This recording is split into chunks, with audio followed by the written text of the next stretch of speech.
What's up guys, it's Celeste, and today's Star Wars shirt is Marvel Comics cover number 5 from November 1977. And if you don't know what I mean by today's Star Wars shirt, I'm wearing a different Star Wars shirt every day leading up to the Rogue One release, and some of my friends do this for 30 days before the movie comes out. They did this last year also for Force Awakens, but I do not have 30 Star Wars shirts, so I'm just doing 6. So this is number 3. So brief update on my ear. It seems to be healing pretty well. It's a little bit harder to clean than I thought it would be, just because for one thing it's hard to get your fingers like inside your ear, like not in your canal or anything, but like just even inside like this area in here, it's kind of hard to like reach in. And also I'm doing this in the shower, so I can't even see what I'm doing really. So the first day I tried to clean it and it was really hard because I was trying to like feel around for it, and like I'm not used to how it feels, so I didn't really know like what to feel for. So that was kind of difficult because I was like feeling around, like trying to figure out where I should be like pulling the thing to like rotate it around in the hole. And it kind of hurt because I was like pulling it the wrong way and stuff, so that wasn't good. So I got a mirror to put in the shower, and that's helped significantly. I had something funny happen last night, which is that I use a sleep tracker on my phone, and the way it works is you lay it down on your bed next to you, like next to your pillow, face down, and you have it running all night, and it tracks, well, first of all, it uses the accelerometer to track the movement on your bed, so like it can tell like by where it's on the mattress, like how you're moving.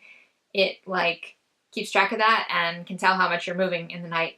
And then also it has a recording, like an audio recording. So if you make noise in your sleep, it records that. So I do talk in my sleep, not every night, but every once in a while I do. And so sometimes it's kind of funny to hear what I say on my sleep talking. It's usually completely like nonsensical. I mean, it's like words, but it's not like complete sentences or like anything that really makes any sense. But last night, I apparently thought that I was filming a YouTube video in my sleep. So I will play this for you. Oh, what's up, guys? It's me. Remember something? I was saying, what's up guys, it's me, which is like pretty close to how I usually start my YouTube videos, and then I think I was saying like remember something. I don't know. I don't know what I was saying, but anyway, I thought that was pretty funny that I was like doing my YouTube video intro basically in my sleep. So this is definitely worth doing, even though like most of the time I don't really talk, and usually the sound is just me moving around. Like you can just hear me like turning over in the bed or something. But it's still pretty funny when I do talk. I haven't said anything like scandalous or anything, so it's just kind of fun to track. One of the other reasons I use it is because it actually has a thing that uses the movement tracking part of it to wake you up. It has an alarm in it. So it wakes you up when it thinks that you are in like the cycle of sleep where it will be easier for you to wake up. So you can set it to do like a certain window of time before your alarm. So let's say you set your alarm for like 6, then it will wake you up at like 5:45 if that would make it easier for you to wake up than waiting till 6. Because sometimes it's not really the exact length of sleep, but like what cycle you're in when you wake up makes it easier for you to feel rested. So that's one of the main reasons I use it. But it's pretty cool because I know you can't really see this from that far away, but I can't really do this without completely going out of focus.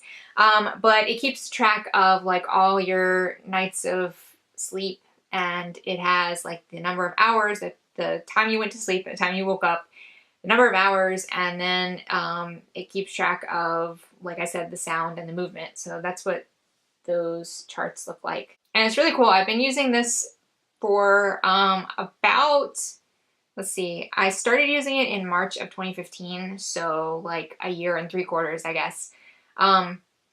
And I have been using an app that tracks my mood for about 3 years. And so I use this to like make it really easy for me to tell like how much I slept. Like last night I slept for 6 hours and 50 minutes. 7 hours is usually like kind of my like perfect length, and so like, you know, somewhere around that usually. So that was pretty good, other than the sleep talking and everything. In my mood tracking app, one of the things that it tracks is how much you slept and what the quality of your sleep was. So that makes it really easy for me when I first wake up. The first thing I do is look to see how long I slept, and then just like log it into the app, the mood tracking app. And then each night when I'm going to sleep, I fill out the rest of the mood tracking app for that day. So I keep track of a bunch of stuff, like if I exercised, how much I exercised. Most of the rest of the stuff is just I check off, but I don't really use like everything that it has in it. And it's also very customizable, so you can add your own things you want to track. But the basic things I track are just my mood on like a scale of 1 to 10, and like whether I exercise, how much I exercise. And then it's got a list of like things that you can do to like take care of yourself, kind of like self-care stuff. And then also triggers, and then symptoms. So for stay well strategies is what it calls this self-care thing. I've got exercise, productivity, healthy meals, plenty of water, medicine taken, time outside, stuff like that. And then on the triggers, I've got things like ill health or pain, which is usually a migraine, the weather, because that can have an effect on my mood, and things like family or relationship stuff, or being overwhelmed, or stuff online and stuff like that. And symptoms is stuff like anxiety, frustration, sadness, loneliness, anger, irritability, blah, blah, blah. Oh, and it's also got a notes section, so you can fill out like things that happened that day, or like other, I don't know, other things that you felt or whatever. So usually it's pretty easy for me to fill out, because most of the time I mean, I've gotten really used to doing it, so most of the time I don't really have to think that hard about like what kind of day I had. But it's really helpful for me to be able to use like for following just like basic trends. Like I don't actually look back at it that often, but when I do, it's really helpful. Like there have been times that I have been like gotten suddenly depressed, and I'm trying to figure out like why, like I don't know what triggered it. And then I look back and I can like compare what was going on in my life, or like if I had like certain things, like, I don't know, just like certain like variables that came up in both instances. And then I can like look at that and say like, oh, it must be because of such and such, whatever. And so that's helped me a lot, just to kind of make sense of my mood changes, and kind of make it feel like less like they're completely out of my control. It's just really helped me kind of have like a record that I can actually look at, and like, because the other thing is like when I feel very depressed, I tend to not remember that that's not how I always feel. Like it's not like I don't know what I'm feeling or anything like that. It's not like this is, I'm trying to figure out how to say this. Some people think, or some people say when you're depressed, they'll say like, oh, that's not really how you feel. That's just the depression making you feel like that. Like your feelings are valid. Like no matter what the reason is, if you're depressed, how you're feeling is valid. But whether or not it's completely the whole picture of your overall life is not always accurate, because you're seeing it through this filter of depression.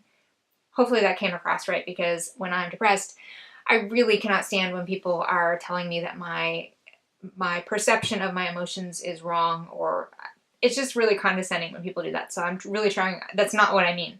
I just mean that it's hard to get yourself out of that mindset and see that it's not always like that when you're depressed, at least for me. It just makes it easier to have like a concrete thing where you have some record of how you felt at certain times, and you can say like, this day I felt like depressed, this day I felt anxious, this day I felt pretty good, but it was still hard to do such and such, or I don't know.